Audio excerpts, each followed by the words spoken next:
Hello everyone, my name is Geoff. And this is Tom. Welcome to Off the Grid. Today we're playing Magic the Gathering.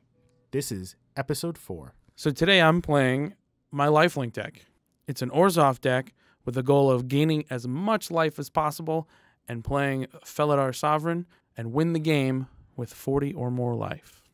Today I'm playing my blue-green Simic deck. The point of the blue is to draw and scry as much as possible, while the green is used to mana ramp, so I have as much mana as I need. Then I factor in the colorless spells, such as Eldrazi's, to have the maximum damage possible, so I can hit hard while having all the mana and draw I need. Alright, so I go first, I play a Waste, and then I immediately play a Soul Ring. I can tap to add 2 mana to my mana pool. Alright, and then on my turn, drop down a Plains and a Soul Warden. I hate that guy. Soul Warden is whenever I play a creature, I gain 1 life. I put down a blue island and place the Fog Bank. And on my turn, I play a Death Greeter and a Pride Guardian. The Death Greeter is when another creature is put into the graveyard from the battlefield. I gain 1 life, and the Pride Guardian is a defender, a 0/3 defender. Whenever it blocks, I gain 3 life. Thornwood Falls. When it enters the battlefield, I gain 1 life. It enters tapped, and I can tap it for either green or blue mana. So then I get a Plains. Play the Plains with a Golden Glow Moth. It's flying. Whenever it blocks, I gain 4 life. Yes. Pass the turn to Geoff. All right, here I go. I play another Waste. Pretty diverse. And I play tap my Soul Ring. And 2 more mana to play Kiora, the Crashing Wave. She's a Planeswalker, comes in with 2 loyalty tokens. Her ultimate is that I can remove 5 of those and get 9/9 Krakens every turn. Play another Plains. Then I go. And I just pass the turn. I play another Forest, and I play Scoop Mob. Scoop Mob gets 4 +1/+1 counters on him when you have 5 or more lands at your upkeep. I use the plus ability on Kiora, which prevents combat damage from one of Tom's creatures. Okay, I draw a card, play another Death Greeter, and I continue to gain life from my Soul Warden. I put my 4 +1/+1 counters on Scoop Mob, and I play the Temple of False Gods.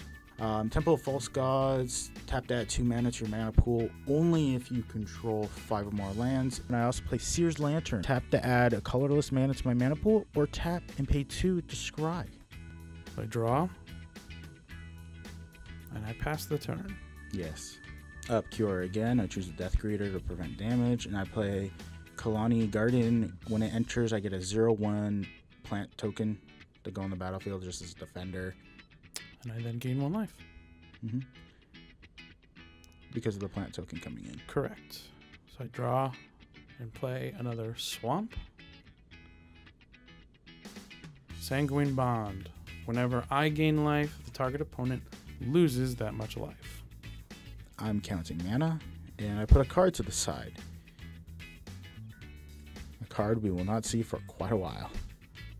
I decide to scry, and I do not like the card, so I get rid of it. I decide to attack with the Scoop Mob. Okay. In response, I block The Golden Glow Moth. with my Golden Glow Moth. And That causes Tom to gain 4 life. gain 4 life, correct. I also gain 2 more life.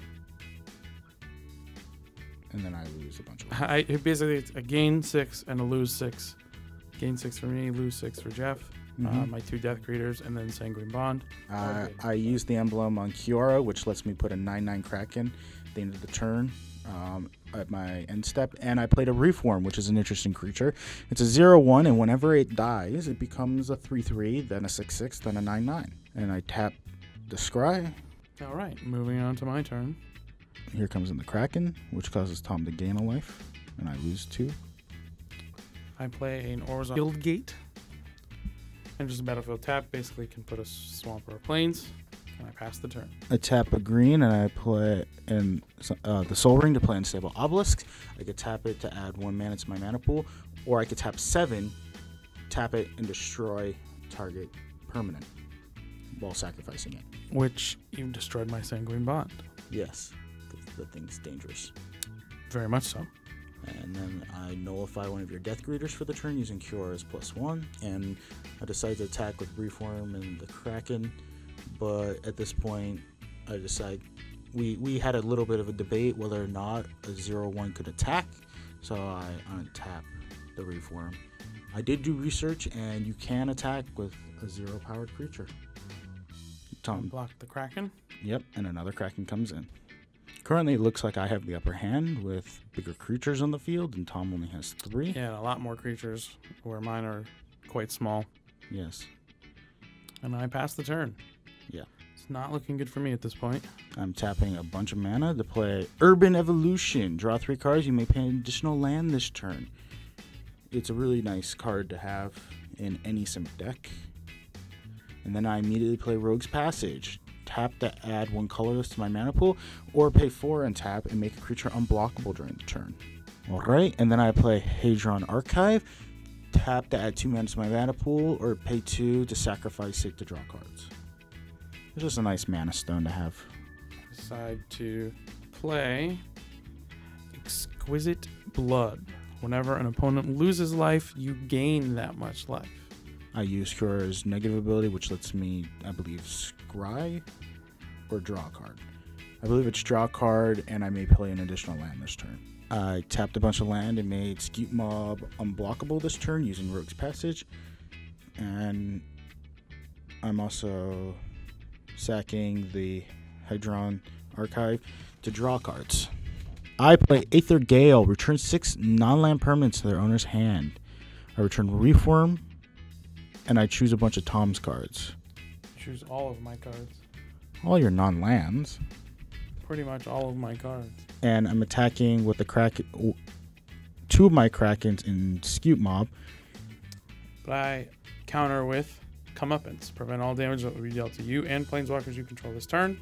And then it deals that damage back to the creatures that would have done Yes. the damage. Which kills Scute Mob and the Krakens.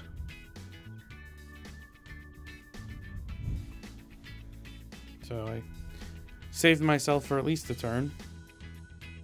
So I'm deciding what to go out first and how to put all of those cards back out.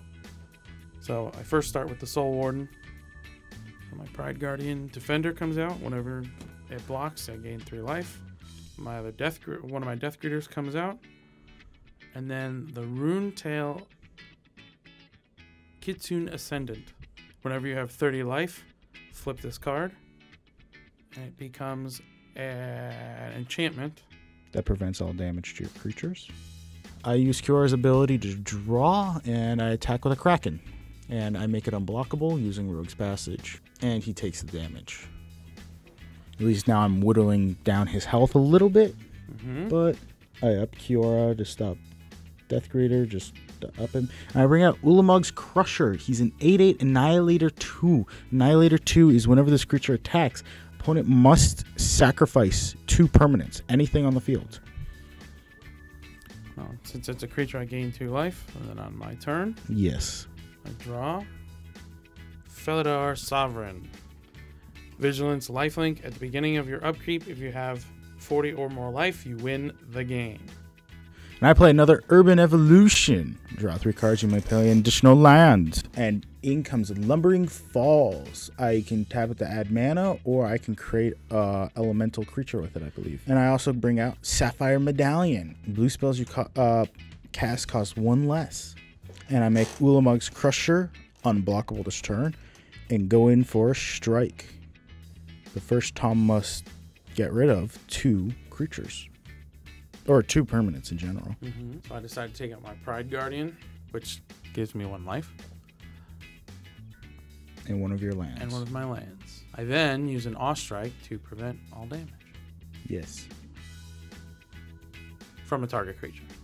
But I gain life to the amount of damage prevented. Yep. And Ulamog's Crusher does 8, bringing Tom's life Bring total me up to 41. And Which thus the game letting is Tom over. sneak the victory. Thank you very much for watching, everybody. Yep. This has been another episode of Off the Grid. This has been Geoff. And then this is Tom. Ciao. See you in the next one.